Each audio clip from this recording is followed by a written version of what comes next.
Have you ever wanted to watch ghost hunters in a building that has been investigated by ghost hunters? That's what we are doing tonight. If you want to see what it's all about or what happens, because I'm thinking something might happen tonight, this is the place for you. Stick around. Yeah, adventure. We're on our way. We are on our way to Indianapolis. Woo! What are we doing, Chris? We're gonna go see the ghost hunters. Yeah. My name's Craig. I'm the president here at the Athenaeum. They're ready. Got tickets. Everybody's good to go. We're all ready to watch the show, right? Yes. Cool. It's a 43-minute episode of Ghost Hunters. I'll give you a little bit of backstory how this all came to be, and then we'll roll this bad boy. And then we have a special speaker that's going to join us afterwards. Nikki, who you'll see in the show, she's kind of the expert on one of the specters, I should say, spirits that we have here at the Athenaeum. She's going to give you a little bit of information or backstory. So I started here probably a little less than a year ago. I'm a new guy. But I've done some programming here in this theater specifically in the past. Every time I would be here late at night, you just get the willies, right? Like you're here by yourself, it's dark, it feels strange. This building has been here for almost 125 years, built in 1894 for the gym, 1897 for this side of the building. It's been here a long time. So when I got the job as president and started my first day, that feeling never really went away. Our offices are actually right up there in the balcony. So every morning, every night as I would come and go, I'd come through this theater and the rest of the building, obviously. Nothing to really set me off. I never saw anything. I never really heard anything, but I would feel something. You know that feeling like somebody's watching me at all times? So it was just strange, and I didn't really understand it until I started talking to all the staff and tenants of the building and heard all of the different stories that take place in this building. One of which, and you'll see in the show, there's actually a dancing couple.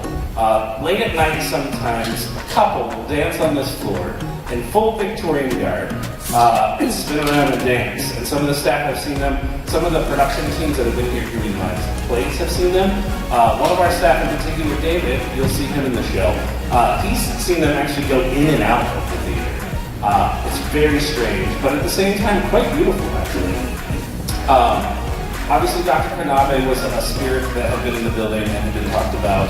We also have a shadow figure in this theater specifically, and then some other fun little spirits running around the rest of the building.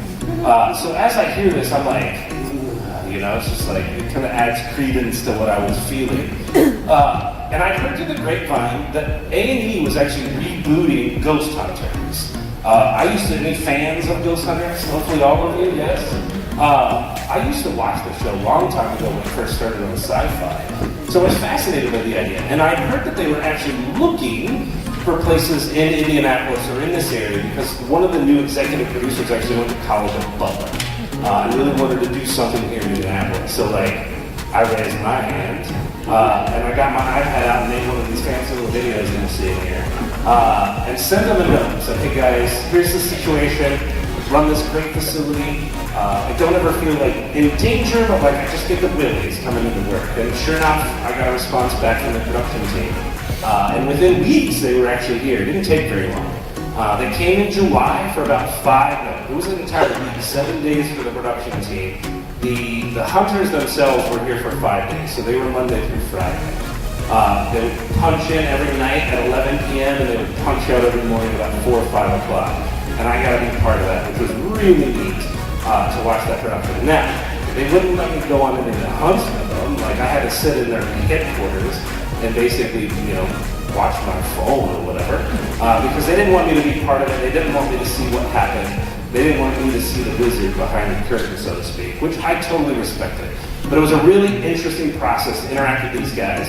And one of the things that I really liked about Ghost Hunters, this crew and this hunt team, is, people think it's scripted, right? They think it's fake, the findings are farcical.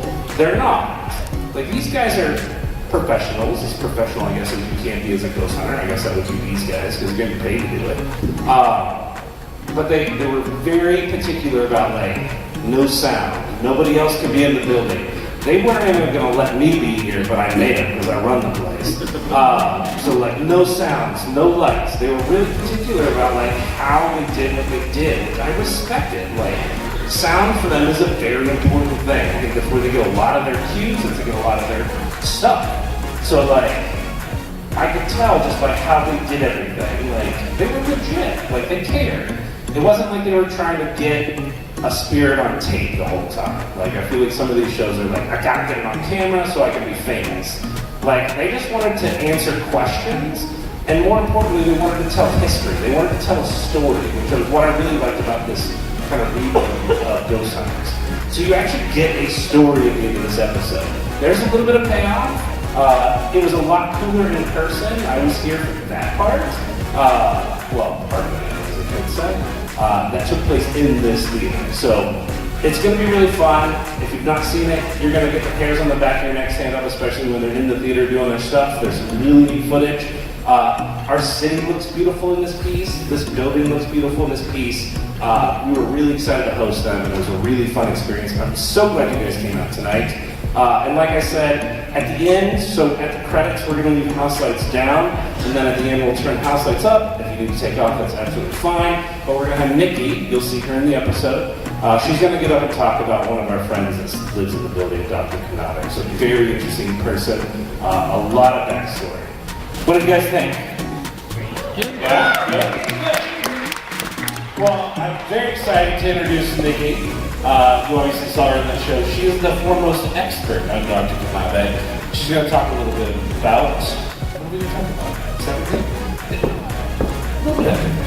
Fun fact, did anybody see Kanade's gravestone in the show? Yeah. Did you see what day she died? No, day, not year. October 24th. So, theoretically, she was killed somewhere, potentially on the 23rd. What's today's date? October 23rd. All done by happenstance. I promise you that was not planned. I promise. I'm not a good actor, as you can tell. Alright, I'm going to pass the mic to Nikki. She's going to do her little song and dance, and then you got some books out front, right? Like one of the books. So she got her books out front. So yeah, and I'll be around. You don't need to ask any questions. You saw it all there. So, Nikki? You have a question? Do you want to pull down the lights? May I see bring the lights down to half on stage?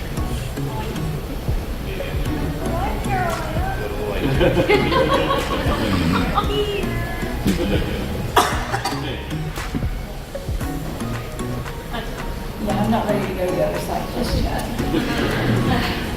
So I think that I tell everybody that I meet that I am skeptical of anything you see on TV because without ratings, they don't have a show. I take everything with a grain of salt. I take myself with a grain of salt, okay? Just like Craig said, I'm not an actor. I thought that they did a very good job of preserving the history and the truthfulness of this building and Dr. Kanade, because I would have just raised holy heck had they not. Ask Craig, that was one of my biggest things going into this. So Dr. Kanade was wonderful. This was one of probably the last building that she was associated with, more or less, that is still standing. Her medical school, well, her second part of her medical school is gone. The place where she's murdered is still down the street, the Barton Center of Hope. If you look at the front of the building, turn the corner, that first corner, ground floor apartment was where she was murdered. Any questions? Where is her grave located? Her grave is located in Crown Hill Cemetery in section 46. 43, sorry. Yeah, if you go to Crown Hill's website, they have a really good find your loved one sort of finder.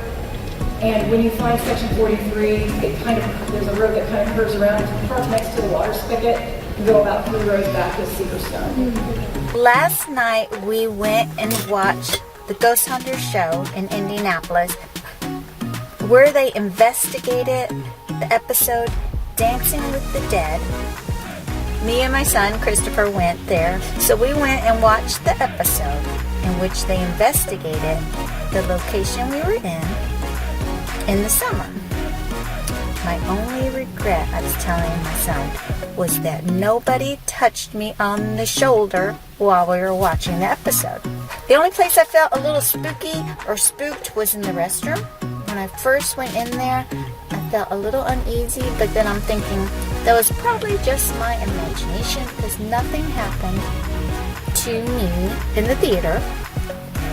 I kept looking up on the balcony when they were playing the music in the show because they said that they saw shadows up there while the music was playing. So I thought, well, maybe I'd see one too, but I didn't see anything. I was a little disappointed, but it was a lot of fun. Yes, if you have the opportunity, do it also. If you have a chance to go there, it is a beautiful building and you should go see it. Hit the like button and subscribe, and I'll keep you informed. And if there's any place you'd like me to go in the state of Indiana, Ohio, or Kentucky, this is what I do for fun. So if you know somewhere's around here I should go investigate or go explore or bring you information about, please let me know in the comments below. Thank you.